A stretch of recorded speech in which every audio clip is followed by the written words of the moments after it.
ವಿವಾಹಕ್ಕೆ ಬೇಕಾಗಿರ್ತಕ್ಕಂಥ 2ನೇ ಮನೆ 7ನೇ ಮನೆ ದಶಾದಲ್ಲಿ ಬರ್ತಾ ಇಲ್ಲ. ಉದ್ಯೋಗ ಚೆನ್ನಾಗಿರ್ಬೋದು, ಒಳ್ಳೆ ಕಡೆ ಸ್ಥಾನದಲ್ಲಿರ್ಬೋದು, ಎಲ್ಲ ಇರ್ಬೋದು, ಆದರೆ ಡಿಸಿಷನ್ ತಗೊಂಡು ವಿವಾಹ ಆಗಬೇಕಾಗಿರ್ತಕ್ಕಂಥದ್ದು ಕಷ್ಟ.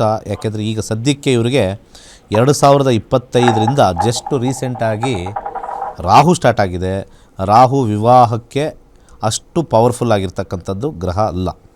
ವಿವಾಹ ಆಗಬೇಕು ಅಂತಂದರೆ ರಾಹುನಲ್ಲಿರ್ತಕ್ಕಂಥ ಉಪ ನಕ್ಷತ್ರ ಆಗಿರ್ತಕ್ಕಂಥ ಬುಧನ ಅಂಶದಲ್ಲಿ ಹೆಸರು ಕಾಳನ್ನು ದಾನ ಮಾಡಿ, ಅದರ ಜೊತೆಗೆ 10, 7, 8 ಇರ್ತಕ್ಕಂಥ ಶನಿ ಎಳ್ಳೆಣ್ಣೆಯನ್ನು ದಾನ ಮಾಡಿ, ಇದ್ರ ಜೊತೆಗೆ ಸ್ಟ್ರಾಂಗ್ ಆಗಿರ್ತಕ್ಕಂಥ ವಿವಾಹಕ್ಕೆ ಬೇಕಾಗಿರ್ತಕ್ಕಂಥ 2ನೇ ಮನೆ ಅಥವಾ 7ನೇ ಮನೆ ನೋಡಿದಾಗ ಚಂದ್ರ ಮಾತ್ರ ಬಂದಿದೆ, ಅದಕ್ಕೆ ಪವರ್ ಇಲ್ಲ, 0 ಪವರ್ ಇದೆ, 2 ಮಾತ್ರ ಬಂದಿದೆ. ಇದನ್ನೇ ನೀವು ಜ್ಯೋತಿಷ್ಯ ಶಾಸ್ತ್ರದಲ್ಲಿ ಯಾರ್ಯಾರು ನೋಡ್ತಾ ಇದ್ರೆ ಕಲಿತೀರಾ. ಇದೇ ಆ್ಯಪ್ ಅವ್ರಿಗೆ ಸಿಗುತ್ತೆ. ಯಾರು ಸೇರ್ಕೋತಾರಲ್ವ, ಇಲ್ಲೇ ಎಲ್ಲ ರೆಡಿಮೇಡ್ ಬರೆದಿಟ್ಬಿಟ್ಟಿರುತ್ತೆ. ಏನು ಮಾಡಬೇಕು ಪರಿಹಾರ ಅಂತಲೂ ಹೇಳ್ಕೊಡ್ತೀನಿ, ಅದು ಟ್ರೈ ಮಾಡಬೇಕಷ್ಟೆ. ಇನ್ನು ಉಳಿದಿರ್ತಕ್ಕಂಥದ್ದು ಹಿರಿಯರಿಂದ ಆಗಬೇಕು ಅಂತಂದರೆ ಸೂರ್ಯ ಒಂದು ಸ್ವಲ್ಪ 2 ಪವರ್ ಇದೆ, 2 ಪವರ್ ಇದೆ. ಈ ಪವರನ್ನು ತೊಗೊಳ್ಬರಬೇಕು ಅಂತಂದರೆ ಇವರಿಗೆ ಬಲಗೈ ಉಂಗುರದ ಬೆರಳಿಗೆ ಒಂದು ರೂಬಿಯನ್ನು ಹಾಕಬೇಕು. ತದನಂತರ 2 ಮುಖದ ರುದ್ರಾಕ್ಷಿ ಹಾಕಬೇಕು, ಕೈಲಾಶ ಯಂತ್ರ ಹಾಕಬೇಕು. ಎಲ್ಲಿ ತೊಗೊಳ್ಬೇಕು ಅಂತಂದರೆ ನಮ್ಮ ಹತ್ರ ತಗೊಂಡ್ರೆ ಮಾತ್ರ ನಿಮಗೆ ಶ್ರೇಯಸ್ಸಾಗುತ್ತೆ, ಬೇರೆ ಕಡೆ ತೊಗೊಂಡ್ರೆ ಶ್ರೇಯಸ್ ಯಾಕಾಗಲ್ಲ. ಕೇಳೋದೊಂದು ಕಡೆ ತಗೊಳ್ಳೋದೊಂದು ಕಡೆ ಅಂದರೆ ಅದು ನಿಮಗೆ ದಟ್ಟೋದಿಲ್ಲ. ಅರ್ಥ ಆಯ್ತಾ? ಈ ಡಾಕ್ಟ್ರ್ ಹತ್ರ ಹೋಗ್ಬಿಟ್ಟು ಇನ್ನೊಂದು ಡಾಕ್ಟ್ರ್ ಹತ್ರ ಹೋಗ್ಬಿಟ್ಟು ಇಂಜೆಕ್ಷನ್ ಹಾಕೊಂಡ್ರೆ ಇವ್ರು ಹೇಳಿರ್ತಾರೆ ಈ ಥರ ಇಂಜೆಕ್ಷನ್ ಹಾಕು ಅಂತ. ಇನ್ನೊಬ್ಬರು ಡಾಕ್ಟ್ರ್ ಹತ್ರ ಹೋಗಿ ಇಂಜೆಕ್ಷನ್ ಹಾಕೊಂಡ್ರೆ ಅದು ಯಾವುದೋ ಇಂಜೆಕ್ಷನ್ ರಾಂಗ್ ಮಾಲ್ ಫಂಕ್ಷನ್ ಆಗ್ತಕ್ಕಂಥದ್ದು. ಇದು ಶಾಸ್ತ್ರದಲ್ಲಿ ಬರೆದಿಟ್ಟಿದೆ. ಯಾರು ನಿಮಗೆ ವಿದ್ಯಾಭ್ಯಾಸ ಕೊಟ್ಟರೋ ಆ ಒಂದು ಗುರುಗಳಿಗೆ ದಕ್ಷಿಣೆ ಕೊಡಬೇಕು.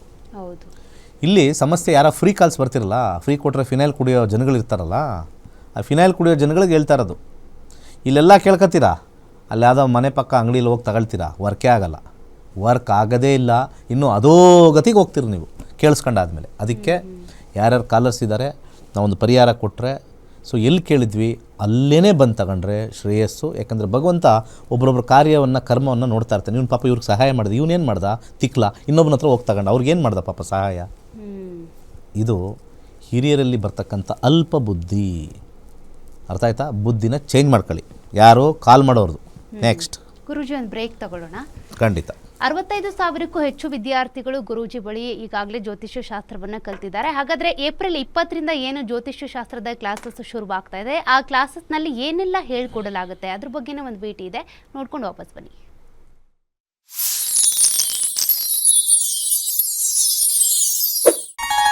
ಎಲ್ಲರಿಗೂ ನಮಸ್ಕಾರ. ವೈಜ್ಞಾನಿಕ ತಂತ್ರಜ್ಞಾನವನ್ನು ಒಳಗೊಂಡಿರುವ ನಕ್ಷತ್ರ ನಾಡಿ ಜ್ಯೋತಿಷ್ಯ ತರಗತಿಗಳಿಗೆ ಸುಸ್ವಾಗತ.